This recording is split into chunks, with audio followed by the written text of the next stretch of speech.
Hey, what's going on YouTube? This is Matt again from Tech Horizon, and today I'd like to show you a quick video of the Samsung Galaxy ON5. Now you can actually purchase this right now currently at Straight Talk for $19.99 if you plan on getting a budget phone for maybe your children so they can play with while you're on the go and you don't have to worry about them breaking it. This would be a decent phone to use. As you can see, it has a 5-inch HD display, 720p by 1280. And it's powered by a 1.3 gigahertz quad-core Exynos 3475 processor, and it has 1.5 gigabytes of RAM, so not too bad for a budget phone.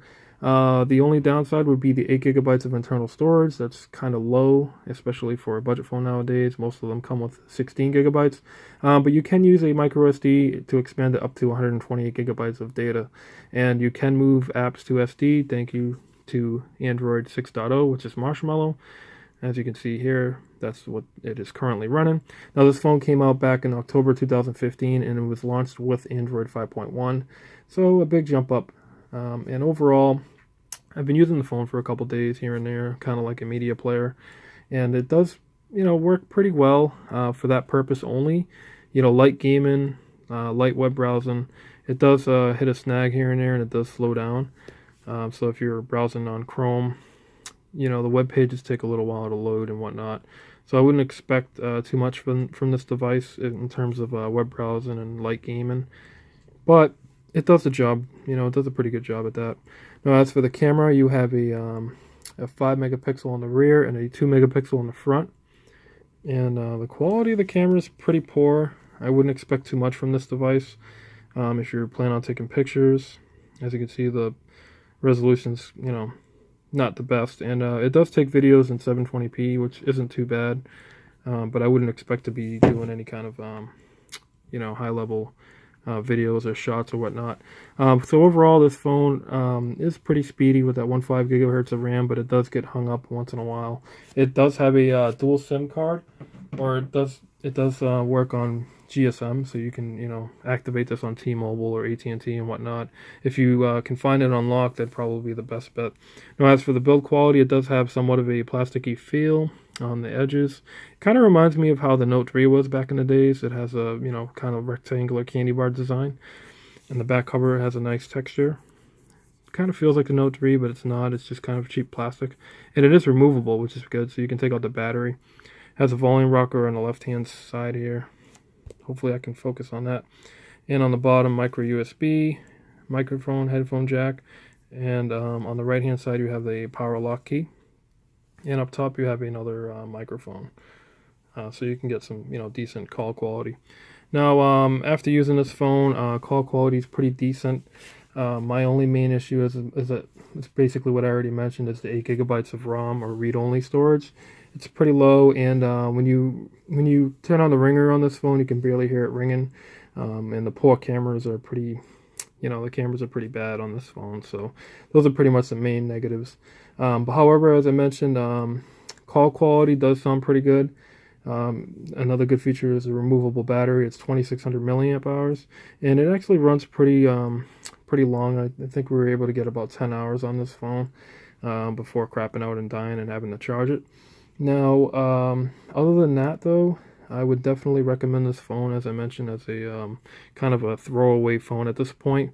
But it does handle some games decently well. Of course, whenever you close out of a game and you go back into it, it's going to load from the beginning because of that 1.5 gigabytes of RAM. You can't really save a lot of different games in the background.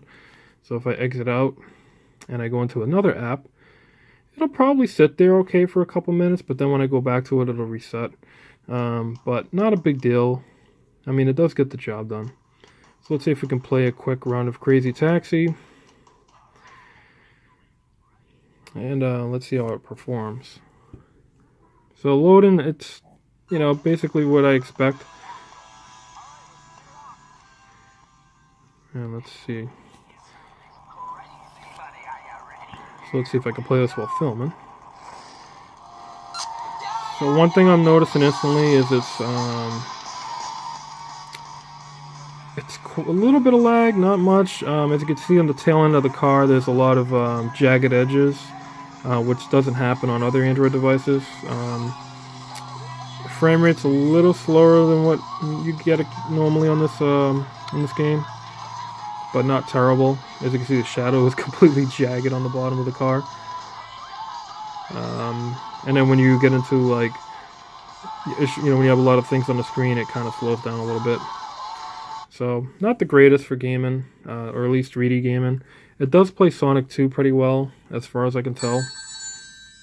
I did play only a few minutes of this game, so it does actually work pretty well. I would probably go with more 3D games on this phone. More 2D games on this phone, sorry, rather than 3D, because 3D games are pretty poor in that regard.